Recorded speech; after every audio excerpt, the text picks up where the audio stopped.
नमस्कार। आज हम आपके लिए एक ऐसी कहानी लेकर आए हैं जिसे सुनकर आपकी आंखें नम हो जाएंगी। भगवान के प्रति ऐसी भक्ति देखकर आप सोच में पड़ जाएंगे। भक्ति जब सारे नियम तोड़ती है तो भगवान भी अपने नियम तोड़ देते हैं। ये कहानी किसी भक्त की नहीं, एक ऐसी माँ की है जिसके लिए भगवान ने अपना सिंहासन छोड़ दिया। इस कहानी में कुछ ऐसा देखने को मिलेगा, आप भी भगवान से मिलने के लिए तड़प उठेंगे। चलो कहानी की शुरुआत करते हैं। घोर अंधेरा जगन्नाथ मंदिर में केवल कुछ दियों की टिमटिमाती रोशनी गर्भगृह में पसरी खामोशी को तोड़ रही थी। मुख्य पुजारी परंपरा के अनुसार भगवान जगन्नाथ की मूर्ति को जगाने और स्नान कराने के लिए प्रवेश करते हैं। दिए की रोशनी में भगवान जगन्नाथ का चेहरा चमकता है। पंडित जी की आंखें रोज की तरह श्रद्धा से झुक जाती हैं, लेकिन आज कुछ अलग ही है। उनकी नजर भगवान के होठों के कोने पर जाती है, जहाँ कुछ पीला पीला सा लगा हुआ है, दाल और चावल जैसा कुछ दाना सा।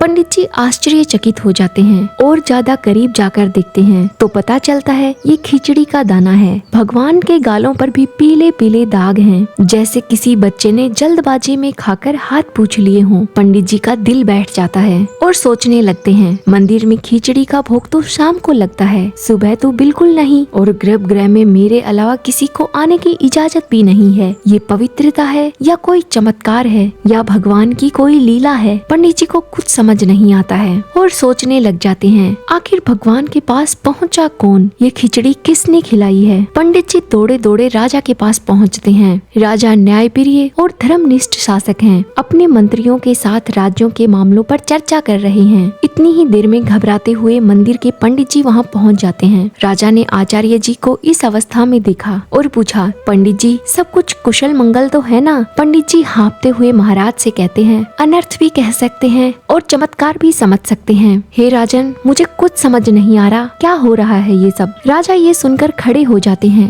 दरबार में सन्नाटा छा जाता है। राजा ने कहा, आचार्य जी स्पष्ट कहिए, क्या बात है? पंडित जी हाँफते हुए कहते हैं, महाराज आज सुबह जब मैं गर्भगृह में गया तो मुझे प्रभु जगन्नाथ के श्री मुख पर खिचड़ी के कण दिखाई दिए। दरबार के सभी लोग आपस में बातें करने लग जाते हैं। आखिर ये खिचड़ी किसने खिलाई होगी? भगवान के मुख पर खिचड़ी कैसे लगी? भगवान को खिचड़ी का भोग तो रात को लगता है, फिर सुबह सुबह ये खिचड़ी उनके चेहरे पर कैसे आई? राजा ने पूछा, खिचड़ी सुबह सुबह ये संभव है क्या? आपने स्वयं देखा है या फिर आपको कोई भ्रम तो नहीं है पंडित जी? पुजारी जी महाराज से कहते हैं, महाराज मैंने अपनी आँखों से देखा है, जैसे किसी ने प्रभु को भोग लगाया हो और उन्होंने उसे स्वीकार भी किया हो। पर सवाल ये है कि कौन है, किसने भगवान को खिचड़ी खिलाई? मंदिर के तो सारे दरवाजे बंद थे। राजा की आंखों में भी चिंता के साथ साथ एक अजीब सी जिज्ञासा थी। राजा सोच रहे थे, ये कोई साधारण घटना नहीं है, या तो मंदिर की सुरक्षा में बड़ी चूक हुई है या फिर स्वयं प्रभु की कोई लीला है। पता लगाना होगा। राजा ने कहा, मंदिर की सुरक्षा दुगनी कर दी जाए, ऐसी सुरक्षा हो कि कोई परिंदा भी पर ना मार पाए। दूसरी तरफ एक छोटी सी साफ सुथरी झोपड़ी, तुलसी के पौधे के पास मिट्टी के चूल्हे पर एक मिट्टी की हांडी रखी है। कर्माबाई, जिनके चेहरे पर झुर्रियों से ज्यादा ममता और भोलापन है, बाजरे का खिचड़ा बना रही थी।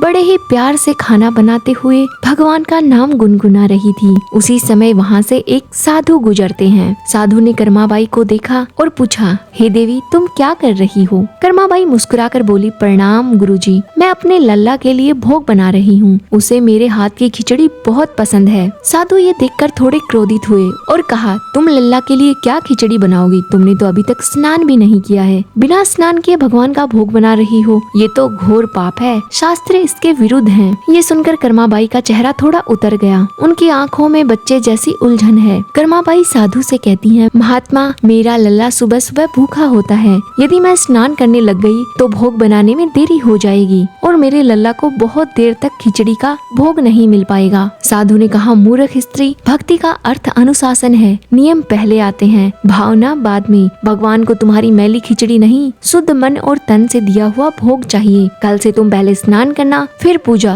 और उसके बाद भोग बनाना। कर्माबाई साधु की बात मान लेती है और चुपचाप अपना सर हामी में झुका देती है। साधु अपना ज्ञान देकर वहाँ से चले जाते हैं। तभी एक 7-8 साल का बच्चा दौड़ता हुआ आता है और कर्माबाई से अपनी नटखट आवाज में पूछता है, माँ भूख लगी है, खिचड़ी बन गई क्या? कर्माबाई ने कहा, हाँ मेरे बच्चे, बस बन ही गई, बैठ अभी परोसती हूँ। कर्माबाई बालक को खिचड़ी परोसती है। बालक बड़े ही चाव से खाता है। बालक कहता है, माँ आज स्वाद थोड़ा अलग है, तुम्हारी आंखों में चिंता किस बात की है? कर्माबाई ने कहा, कुछ नहीं बेटा, तू बस पेट भर के खा, खिचड़ी का कल से थोड़ा इंतजार करना होगा तुझे। बालक ने पूछा, क्यों? और एक रहस्यमयी मुस्कान से कर्माबाई को देखता रहा। इधर राजा ने मंदिर की सुरक्षा बढ़ा दी और स्वयं पंडित जी के साथ मंदिर के गर्भगृह में प्रवेश करके बैठ गए। बड़ी सुरक्षा के बाद भी वही नजारा, भगवान की मूर्ति पर खिचड़ी के दाने लगे हैं। राजा कहते हैं, ऐसा कैसे हो सकता है? मैंने पूरी सेना, मेरे सबसे भरोसेमंद लोग पहरे पर रखे थे, मैं खुद मंदिर के गर्भगृह में बैठा था, लेकिन ये सब हुआ कैसे? तभी पंडित जी ने कहा, महाराज ये किसी आदमी का काम नहीं है, ये तो स्वयं प्रभु की लीला लग रही है। राजा कहते हैं, हे प्रभु जगन्नाथ, आपकी ये कैसी लीला है? हमें मार्ग दिखाइए। कौन है वो भाग्यशाली भक्त जिसका भोग आप सारे नियमों को तोड़कर स्वीकार करते हैं? किसी को नहीं पता था कि इसका जवाब एक साधारण सी कुटिया में छिपा है। और इस सवाल के जवाब की शुरुआत राजस्थान के एक छोटे से गांव में ले जाएगी हमें। इस कहानी की शुरुआत होती है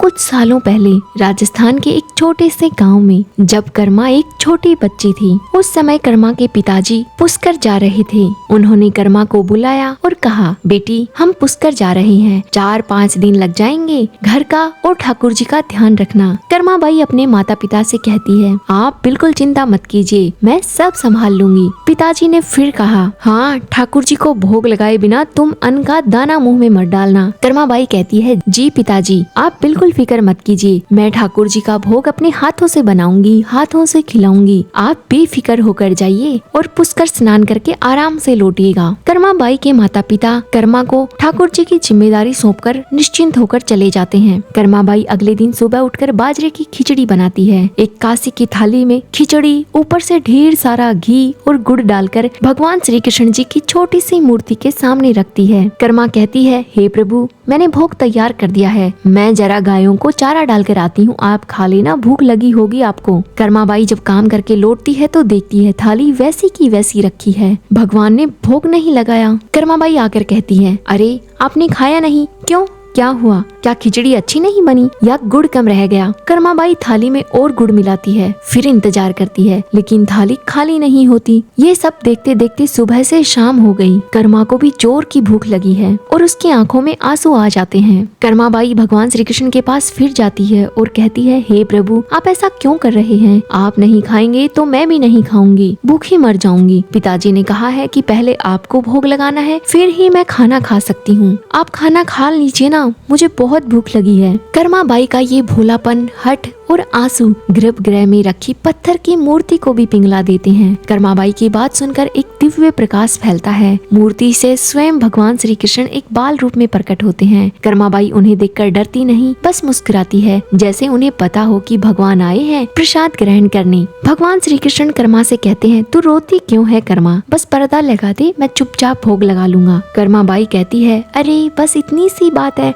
आप मुझे पहले बताते ना, लो मैं पर्दा लगा देती हूँ, आपने खामखा मेरा उपवास करवा दिया। कर्मा अपनी ओढ़नी से पर्दा करके अपने हाथों से खिचड़ी खिलाती है। भगवान पूरी थाली साफ कर देते हैं। कर्मा ऐसे ही भगवान को रोज भोग लगाती रही। माता पिता तीर्थ से वापस लौटते हैं। कर्मा की माता आकर खाना बनाने लगती है। गुड़ का मटका खाली देखती है और कर्मा से कहती है, इतना सारा गुड़ कहाँ गया कर्मा? कर्मा कहती है, माँ ठाकुर जी रोज खिचड़ी खाते हैं, इसलिए उन्हें ज्यादा गुड़ पसंद है, मैं रोज डाल देती थी। कर्मा के पिताजी को विश्वास नहीं होता, उन्हें लगता है कि बेटी झूठ बोल रही है। पिताजी कर्माबाई से कहते हैं, हमें झूठ बोल रही हो, ये सारा गुड़ तुमने खाया होगा। कर्मा कहती है, नहीं बाबा, आपको यकीन नहीं हो रहा तो कल खुद ही देख लेना। कर्मा कहती है, ठाकुर जी को मेरे हाथ की खिचड़ी बहुत पसंद है। अगले दिन कर्मा खिचड़ी बनाती है। माता पिता छिपकर देखते हैं। कर्माबाई थाली रखती है और अपनी ओढ़नी का पर्दा करती है। भगवान से प्रार्थना करती है। माता पिता अपनी आंखों से ये सब देख रहे थे। तभी थाली से खिचड़ी धीरे धीरे गायब होने लगती है।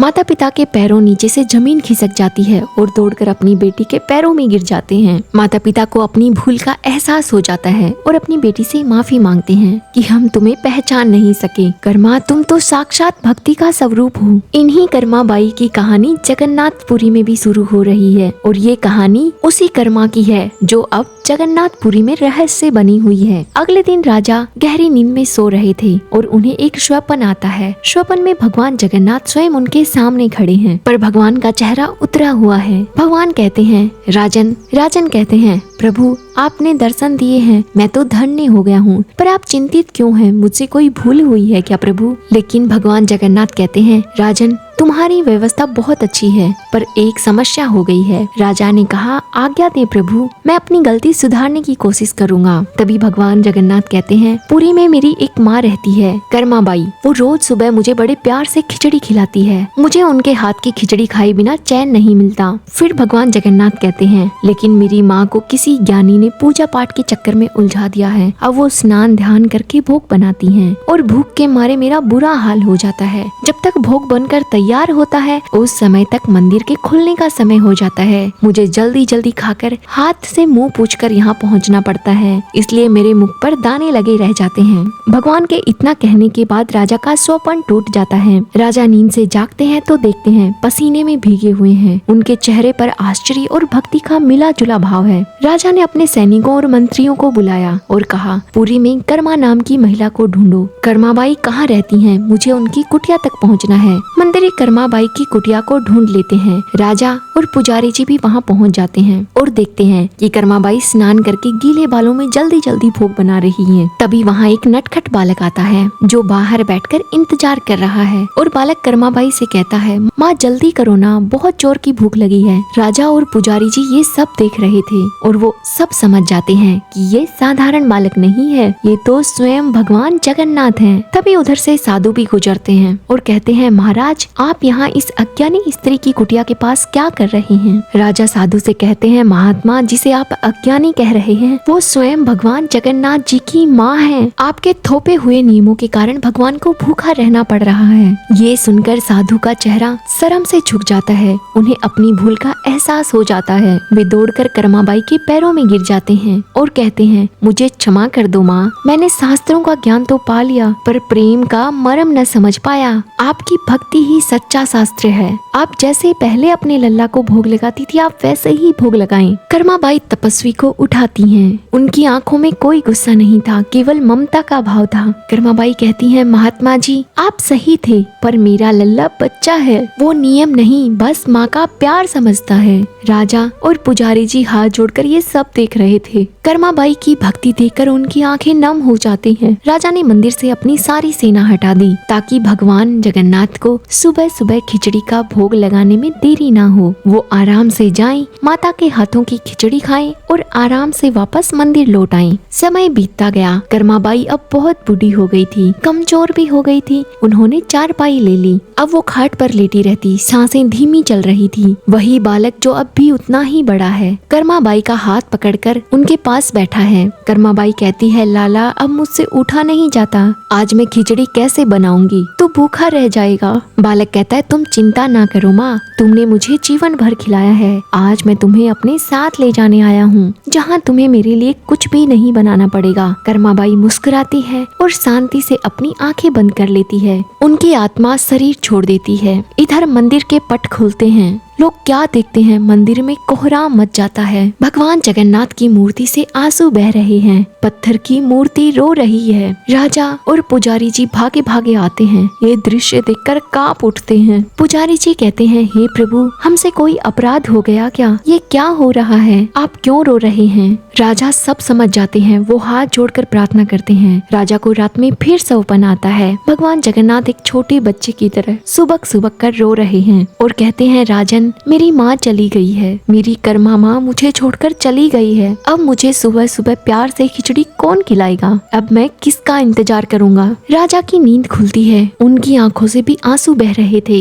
राजा ने मंदिर के पुजारियों और पूरे राज्य के लोगों को इकट्ठा किया। उनका चेहरा गहरी भावना से भरा हुआ था। राजा कहते हैं आज से इस सृष्टि के अंत तक भगवान श्री जगन्नाथ को अर्पित होने वाले 56 भोग से भी पहले सबसे पहला भोग मेरी माँ भगवान की माँ कर्माबाई के नाम से बाजरे की खिचड़ी का लगाया जाएगा, ताकि मेरे प्रभु को कभी ये ना लगे कि उनकी माँ उन्हें छोड़कर चली गई है। उनकी माँ अब भी यही है, हम सब के दिलों में है, इस मंदिर की परंपरा में हमेशा के लिए है। इस तरह एक साधारण किसान की बेटी अपने निश्चल प्रेम और भक्ति से भगवान जगन्नाथ की माँ बन गई। आज भी जगन्नाथपुरी में हर सुबह दुनिया के सबसे शक्तिशाली भगवान अपनी माँ के हाथों की खिचड़ी का भोग लगाते हैं और एक बच्चे की तरह इंतजार करते हैं। सच में जब भक्ति अपने सारे नियम तोड़ देती है तो भगवान भी अपने सारे नियम तोड़ देते हैं। अपने भक्त से मिलने के लिए वो किसी भी रूप में कहीं भी आ जाते हैं। सच्चे मन से भगवान की भक्ति करने पर भगवान हमेशा मिलते हैं। ऐसी ये एक कहानी नहीं है, बहुत सी कहानियाँ हैं जब समय समय पर भक्तों ने भगवान को अपने सामने आने पर विवश कर दिया। भगवान भी उनकी प्रेम भक्ति को देखकर अपना सिंहासन छोड़कर उनके सामने उनके साथ आए हैं। कर्मा बाई की कहानी आज भी हर गांव हर घर में सुनाई जाती है। उनके जैसी सच्ची भक्ति हो तो भगवान स्वयं भोग लगाने आते हैं। कर्मा बाई की इतनी सच्ची भक्ति देखकर आपकी भी आंखें नम हुई होंगी। भगवान का अपनी माँ कर्मा बाई के प्रति प्रेम सच्चा था। कर्मा बाई की भक्ति सच्ची थी। सच्चे भक्तों को भगवान हमेशा मिलते हैं और अपनी कृपा हमेशा उन पर बनाए रखते हैं। आप भी सच्चे मन से भगवान की भक्ति कीजिएगा, निस्वार्थ भाव से। कहानी अधूरी रही हो तो पूरा कीजिएगा, पूरी हुई हो तो मान कीजिएगा। ऐसी ही प्यारी प्यारी कहानियाँ सुनने के लिए हमारे चैनल को जरूर सब्सक्राइब कीजिएगा। धन्यवाद।